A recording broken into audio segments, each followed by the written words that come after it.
biso bandeko na biso lelo ndenge nalobaki papa lelo dans le 21 tolobaki tokoya parce que lelo nde bakoni ndeko na ya mwasi akufaki na mboka Kinshasa nabaki tokoloba bosolo mpenza ekosiko na bino balelaka na oyo eza kolela basekaka basepelaka mpe bakendaka na bafeti na oyo baza kofete mais matanga eteyaka biso bandeko yango nde nabaki na kofeka bongo te nakimi mbangu papa Joseph apesa liloba parce que lelo nde bakusha ndeko na ya mwasi na mabele papa olobi nini. En tout cas, on a aussi d'abord tout le monde qui a une par rapport à la politique de la Congo. Donc, la zone de la Ligue a regardé, la pendant que d'autres marchent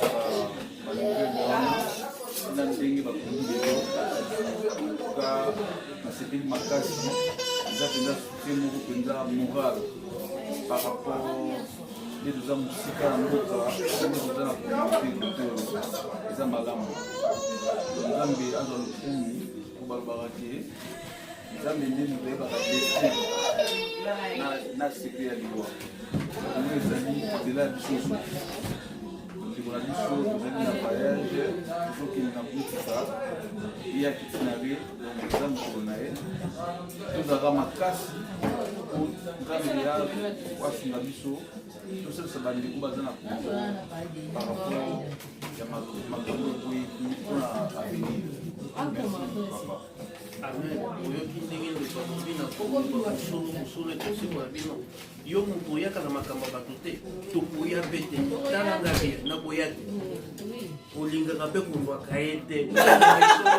solo ekosikola biso oza kozela basangisa bato mpona yo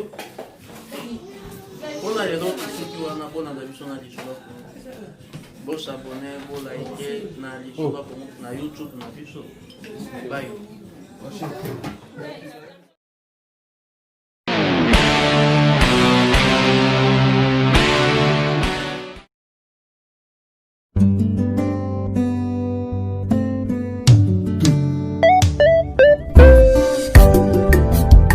Et le bon amour Marie Missa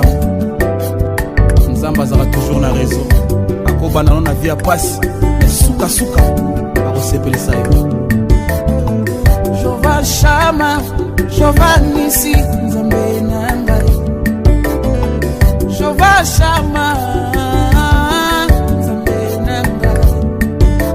Je suis la preuve vivante Navayo Nzamba sala na bomoi na ngai Je suis la preuve vivante Navayo Yesu sala na bomoi na ngai Utabo mwana na ngai Osanga kite kobatela